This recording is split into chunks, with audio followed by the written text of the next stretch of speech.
تو یہ ان کی دانائی، ان کی شجاعت، جو کہ ظاہری سی بات ہے کہ جب حضرت ابوبکر صدیق کو خلیفہ اول بنایا گیا، حضرت عمر فاروق کو خلیفہ دوم، حضرت عثمان کو خلیفہ سوم، تو اس سارے وقت میں وہ ان کے وزیر اور مشیر بنے رہے. بہت سارے آپ جانتی ہیں جس طرح سے حضرت ابوبکر صدیق کے زمانے میں زکوٰۃ نہ دینے والوں کا ایک فتنہ، تو حضرت عثمان رضی اللہ تعالیٰ عنہ کے زمانے میں بہت سارے فتنوں کے ساتھ، تو حضرت علی رضی اللہ تعالیٰ عنہ وقتاً فوقتاً ان تمام خلفائے راشدین کے دور میں ان تمام فتنوں کے ساتھ لڑتے رہے. بالکل. اور پھر اپنے دور حکومت میں، حضرت علی کے اپنے دور حکومت میں 4 سال انہوں نے خارجی فتنوں کے ساتھ ایک نہ ختم ہونے والی لڑائی کے ساتھ انہوں نے برسر و پیکار رہے. جس کا ایک وہ پھر پروفیسر صاحب جسے میں ذکر کر رہی ہوں کہ اللہ کے شیر کو ایک عام شہادت نہ نصیب ہو، یہ تو ممکن نہیں ہے، لیکن اللہ تعالیٰ نے انہیں کیسے شہادت نصیب فرمائی کہ مسجد میں حالت سجدہ میں جو ہے اللہ تعالیٰ نے ان کو قبول کیا کہ ان کے اوپر وار جو ہوا ہے. لیکن اور پھر مطلب 21ویں کی رات کے ہمیں حکم ہے کہ شب قدر کو تلاش کرو تاک راتوں میں، تو 21ویں کی رات جس رات کو ہم ڈھونڈ رہے ہوتے ہیں اللہ تعالیٰ کی رحمت، وہ اللہ تعالیٰ سے ملنا جا کے.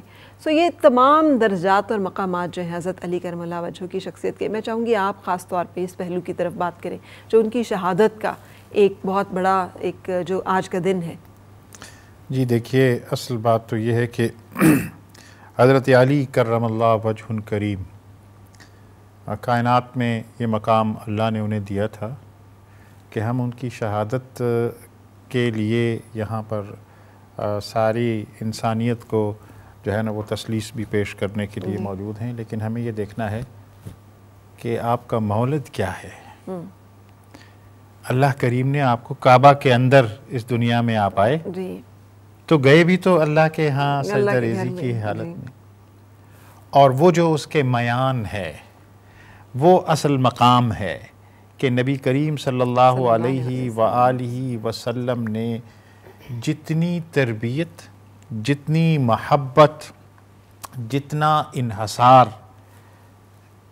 جیسے آپ ابھی کہہ رہی تھیں کہ کس پہلو کو ہم دیکھیں کہ وہ ہمیں وہاں نظر نہیں آ رہا، وہ علم ہو، فقر ہو، اور اس کے ساتھ شجاعت ہو، اس کے ساتھ عدالت ہو، اور اس کے ساتھ ساتھ آپ کو جو نبی کریم صلی اللہ علیہ وآلہ وسلم کی زندگی کے مبارکہ میں کتنی ہی فضیلتیں عطا ہوئی ہوئی ہیں.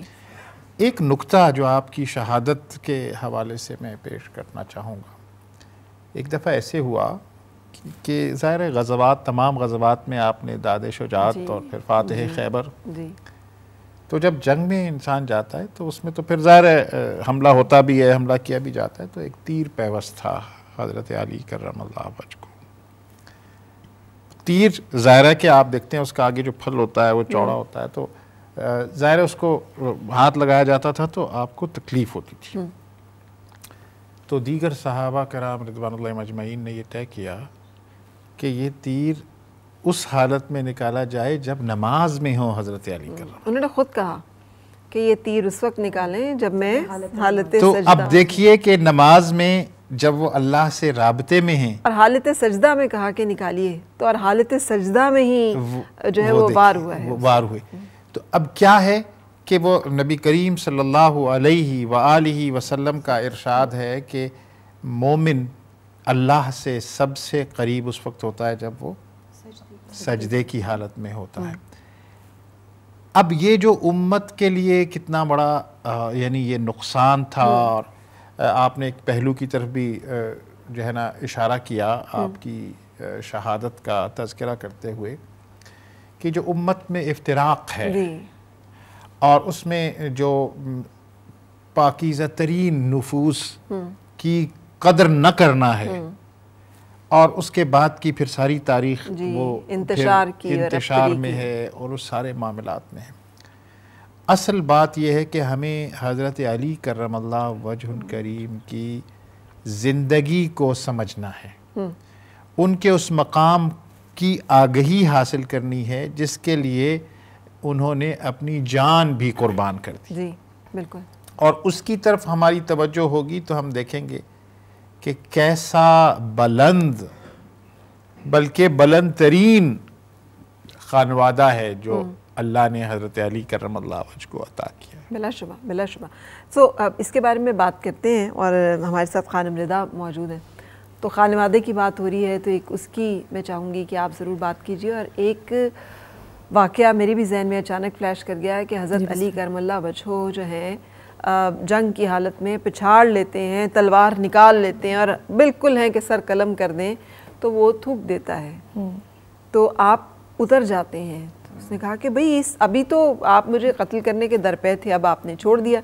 تو نے کہا کہ پہلے میں کر رہا تھا اللہ کے لیے, میری جو بھی تھی عداوت اور دشمنی یا تمہارے ساتھ جنگ, اب چونکہ تم نے میرے ساتھ ذاتی ایک معاملہ کر لیا ہے تو اب میں اپنا انتقام نہیں لوں گا.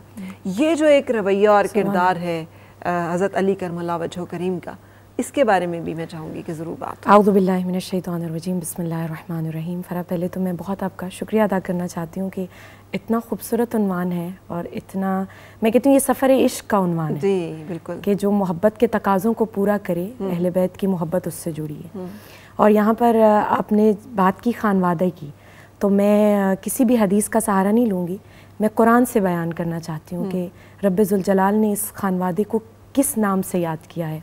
تو سورہ ابراہیم کی بڑی خوبصورت آیت ہے, آیت نمبر 24, کہ جس میں اللہ رب العزت کہتے ہیں علم تر کیف ضرب اللہ کلمۃ طیبہ, کہ میں نے ان کی مثال کلمہ طیبہ کی مانند دی ہے, یعنی شجرہ طیبہ.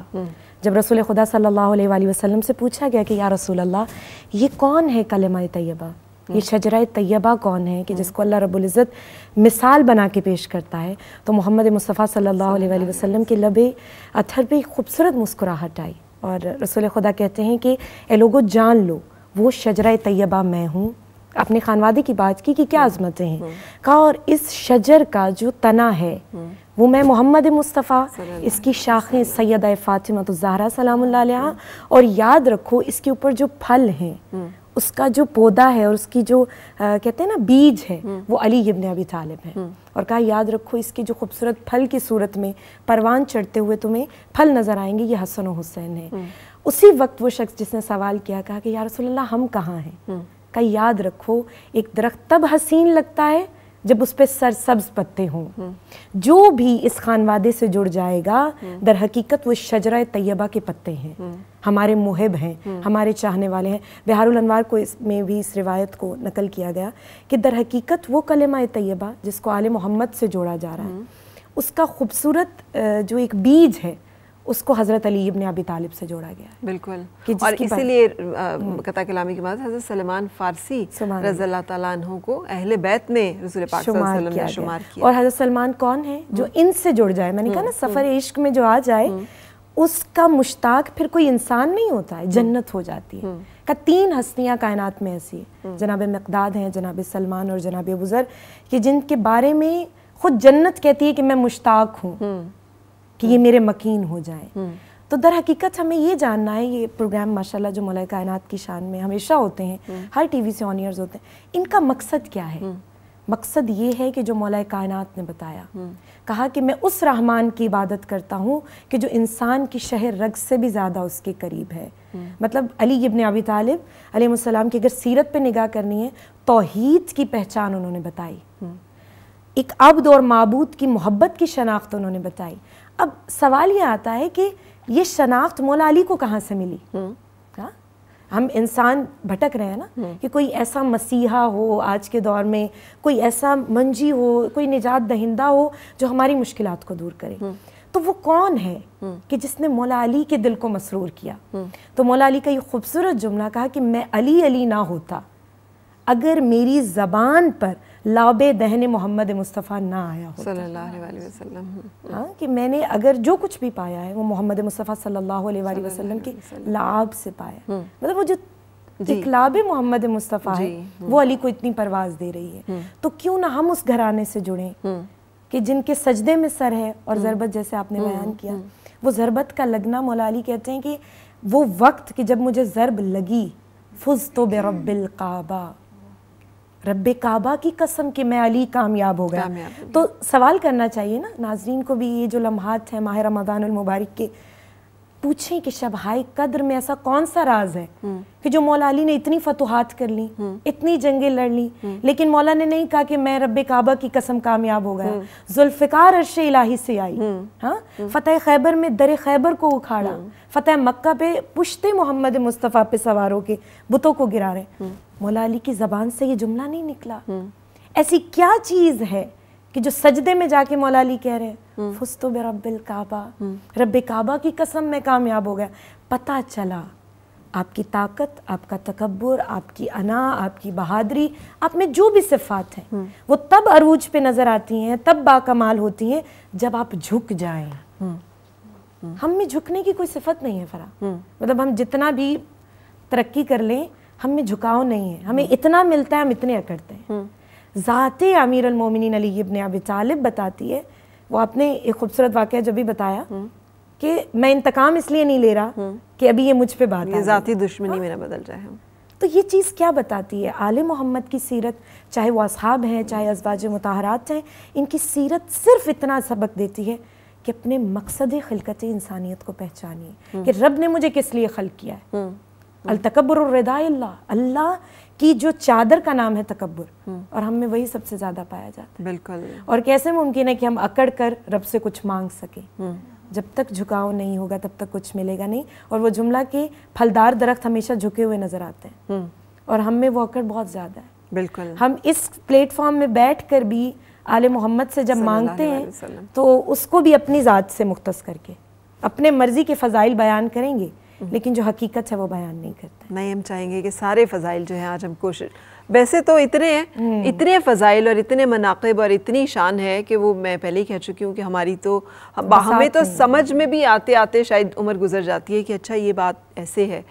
لیکن دیکھیے رمضان المبارک کا مہینہ, شب قدر 21ویں کی رات, کوئی انہی میں سے کوئی ایک رات جو ہے وہ طاق راتوں میں سے وہ شب قدر, سجدے کی حالت میں ایک ضرب کا لگنا اور شہادت نصیب ہونا, یہ تمام جو ہیں یہ بڑے خوبصورت درجات تھے جو رہ گئے تھے حضرت علی کرم اللہ وجہہ کی زندگی میں, اور وہ بھی اللہ تعالیٰ نے انہیں عطا فرمائے. سو آج ہم اسی کا تذکرہ کر رہے ہیں, بریک کے لیے رک رہے ہیں اور پھر حاضر ہوتے ہیں. آؤ پھر سے مسکرائے اور مل کے گنگنائے ہیں گمشدہ جو خوشیاں.